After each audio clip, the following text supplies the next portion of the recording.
আচ্ছা শোনো না, আমার না বাবার সাথে বেশ কথা বলতে ইচ্ছে করছে, একটু বাবাকে ফোনটা দিবা? কি তুমি বাবার সাথে কথা বলবে? আচ্ছা ঠিক আছে, আমি বাবাকে ডেকে দিচ্ছি। বাবা, বাবা এদিকে আসেন, আপনার ছেলে আপনার সাথে কথা বলবে। হ্যাঁ হ্যাঁ, তাড়াতাড়ি আসেন।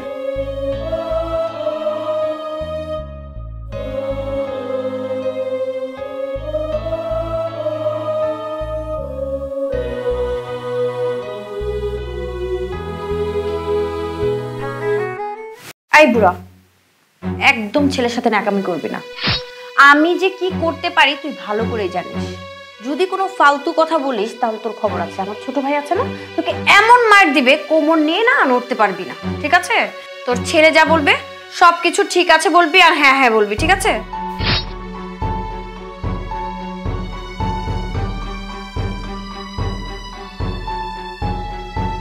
হ্যালো বাবা, কেমন আছো তুমি? তোমার শরীরটা এখন কেমন? আরে বাবা, আমি খুব ভালো আছি। কোমর একটু ব্যথা পেয়েছি। তুমি কোমরে ব্যথা পাইছো? কোমরে ব্যথা পাইছো কেমনে?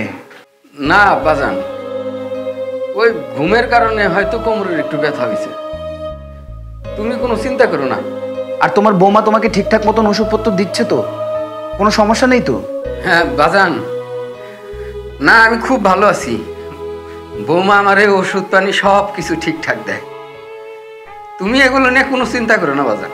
বাবা, তুমি এই নিয়ে একদম টেনশন করবে না। আমি তোমার বৌমাকে আজকে বলে দিচ্ছি, সে তোমাকে আজকেই ডাক্তারের কাছে নিয়ে যাবে। তুমি শুধু নিজের শরীরের দিকে একটু খেয়াল রাখবা। আচ্ছা বাবা, ঠিক আছে, ফোনটা তোমার বৌমাকে দাও। আচ্ছা, তুমি নিজের খেয়াল রাখো বাজান। হ্যালো রিমা, বাবার যে কোমরে ব্যথা পেয়েছে সেই ব্যাপারে তো তুমি আমাকে কিছুই জানাওনি।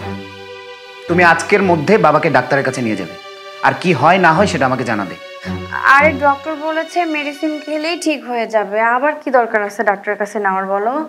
রিমা, আমি তোমাকে একবার বলেছি বাবাকে ডাক্তারের কাছে নিয়ে যেতে, আর কি হয় না হয় সেটা আমাকে জানাতে।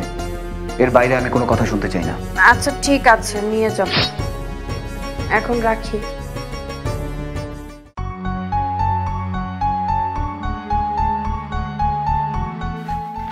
আমি ওনার রিপোর্টটা দেখলাম। উনি কোমরে খুব ভালোভাবেই আঘাত পেয়েছে, যার কারণে তার মেজরের হাড্ডিটা অনেক বড় ধরনের ক্ষতি হয়েছে। এটার জন্য ইমিডিয়েটলি অপারেশন করাতে হবে। অপারেশন না করলে অনেক বড় ধরনের ক্ষতি হতে পারে। আচ্ছা, অপারেশন ছাড়া অন্য কোনো উপায় নেই? এই কোমরের হাড়ের অন্য কোনো ট্রিটমেন্ট নেই? যদি থাকে তাহলে আমাকে বলতে পারেন। না, এছাড়া কোনো উপায় নেই, অপারেশন করাতেই হবে। আচ্ছা ঠিক আছে, তাহলে আমরা এখন বাসায় যাই। আমি আমার হাজবেন্ডের সাথে কথা বলে তারপর আবার আসবো। আচ্ছা ঠিক আছে, আপনি যেটা ভালো মনে করেন সেটাই করবেন। আর হ্যাঁ, আপনি ভারী কোনো কাজ করবেন না, নিজের প্রতি খেয়াল রাখবেন। এই যে নিন। চলো।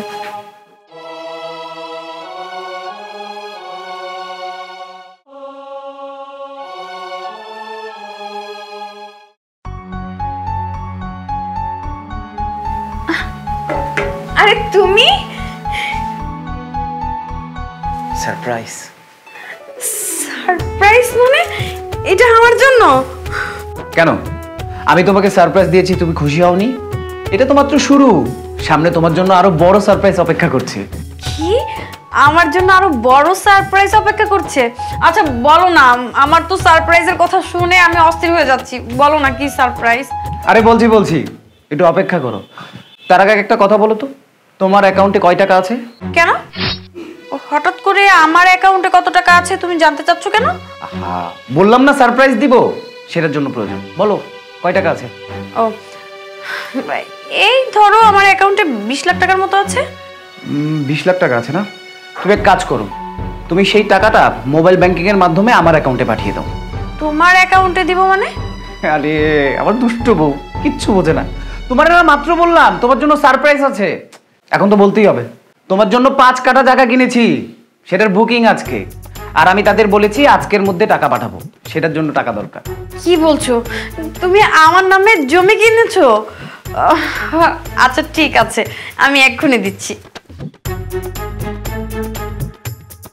চেক করো। হ্যাঁ এসেছে। আর শোনো না, ঘরে কিছু ক্যাশ টাকা আছে 5 লাখের মতো। ওটা ঘরেই পড়ে আছে, তার চেয়ে বরং তোমাকেই দিই, এটা কাজে লাগুক, কি বলো? আচ্ছা আমি নিয়ে আসছি। হ্যাঁ আচ্ছা ঠিক আছে।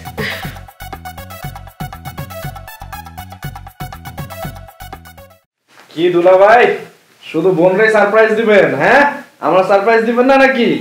ওরে আমার ছোট্ট শালাটা রে, তোমার জন্য আমি এত বড় সারপ্রাইজ রেখেছি, তুমি দেখে একদম অবাক হয়ে যাবে। হ্যাঁ সত্যি?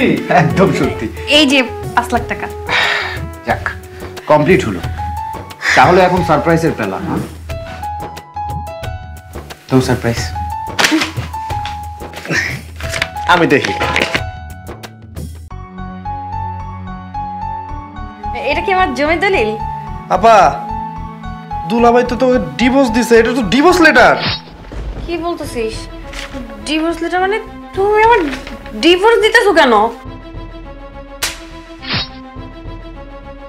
তো তুমি আমার গায়ে হাত তুললে? তোর গায়ে কেন হাত তুলেছি সেটা জানতে চাস? তার আগে বল আমার বাবা কোথায়?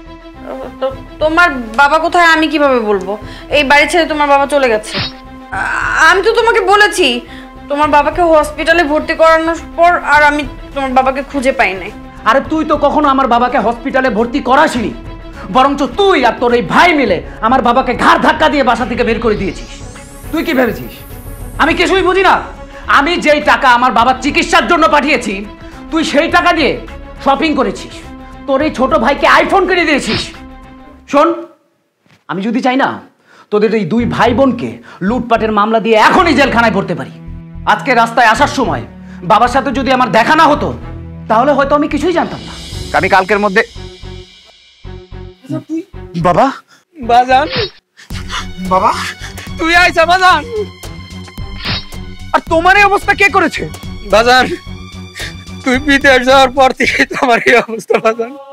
তোর বউ আমার ঠিক মতো খাবার দেয় না, আমি কোনো কিছু কইলে আমার ওষুধ কিনে দেয় না, আর তোর কাছে এগুলো সব কিছু আমার কইতে না করছে।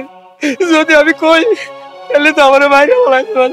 বাবা, তুমি এতদিন ধরে অত্যাচার সহ্য করছো সব মুখ বুঝে, একটা বারের জন্য আমাকে জানাওনি কেন? ব্যাস, অনেক হয়েছে। বাবা চলো আমার সাথে। না আমি খুঁজাম না বাজান, তোমার কোনো ভয় নেই, আমি তোমার সাথে আছি। আমার বাইরে হলো বাজান, আমি যাব না বাবা, বাজান। আমি তো তোমার সাথে আছি, তাই না? তোমার কোনো ভয় নেই, তুমি চলো চলো আমার সাথে। মানে মানে মানে বলছি। বাবা এদিকে আসো তো একটু। কি বেশ অবাক লাগছে তাই না? ভাবছিস আমি আমার বাবাকে কোনোদিন খুঁজে পাবো না? আরে তোকে তো আমি বিশ্বাস করে আমার বাড়িতে রেখে গিয়েছিলাম, কিন্তু তুই কি করেছিস? আমার বাড়িতে আমার বাবাকে দিয়ে কাজ করিয়েছিস। আজকে তোর কারণে, তোর কাজ করতে গিয়ে আমার বাবা কোমরে ব্যথা পেয়েছে, কিন্তু তুই আমাকে কি বলেছিস? বাবা ঘুমের কারণে কোমরে ব্যথা পেয়েছে। একটাবার লজ্জা করলো না তোর? আজকে যদি আমার বাবার জায়গায় তোর বাবা হতো, তুই কি এই কাজটা করতে পারতি? আমি এইসব নাটক সাজাতে বাধ্য হয়েছি, কারণ আমি শুরু থেকে জানতাম আমি যদি আগেই তোকে বলতাম যে বাবার সাথে আমার দেখা হয়ে গিয়েছে, তাহলে তো তুই আমার টাকা কখনো ফেরত দিতি না। আমি খুব ভালো করে জানতাম যে তোরা দুইজন একটা লোভী। এর জন্যই জমির লোভ দেখিয়ে আমার পরিশ্রমের টাকা তোর কাছ থেকে আমি আদায় করেছি। আর যদি তোরা বাঁচতে চাস তাহলে এখন আমার বাড়ি থেকে বের হ। যা। দেখো, আমি মানতেছি আমি অনেক বড় ভুল করেছি, আমার অন্যায় হয়েছে, আমি আসলে ভুল কাজ করেছি আমার শ্বশুরের সাথে অনেক অন্যায় করে। আমাকে তুমি ক্ষমা করে দাও। এই ধরনের অন্যায় আমি আর কোনোদিন করব না, আমি তোমাকে কথা দিতেছি, এরকম আমি করব না কোনোদিন। আমাকে এই বাড়ি থেকে বের করো না প্লিজ। আমি কোথায় যাব? আমাকে তুমি মাফ করে দাও। একদম ছবি না, আমাকে একদম ছবি না। আজকে আমি যদি তোরে মাফ করে দেই না, তাহলে আমার আল্লাহ কোনোদিন তোকে মাফ করবে না। আমার নিষ্পাপ বাবার সাথে তুই যা করেছিস, আমি কোনোদিন তোকে মাফ করব না। শোন, তোকে একটা কথা বলে দিই, বাবা মা হচ্ছে সন্তানের ছায়া, আর সেই ছায়াটা যদি না থাকে না, তাহলে টাকা পয়সা বাড়ি গাড়ি সবকিছু অর্থহীন। ঘাড় ধাক্কা দিয়ে বের করার আগে আমার চোখের সামনে থেকে এখন যা যা।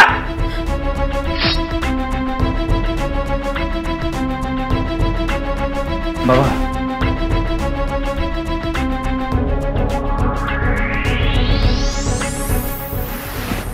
আমাকে তুমি মাফ করে দাও বাবা। আমি আসলে তোমার কোলাঙ্গার সন্তান, আমি কখনো তোমার খেয়াল রাখতে পারিনি। তুমি এত অত্যাচার সয়েছ, কখনো তো আমাকে কিছুই বলনি বাবা। বাবা বাবা বাবা তুই আমাকে মাফ করে দাও বাবা। বাবা তুই আমাকে মাফ করে দাও বাবা। আমি আমি এখন থেকে দেশেই থাকবো। আমি আর বিদেশ যাব না। আমি আর বিদেশ যাব না। আমি এখন থেকে দেশেই থাকবো বাবা।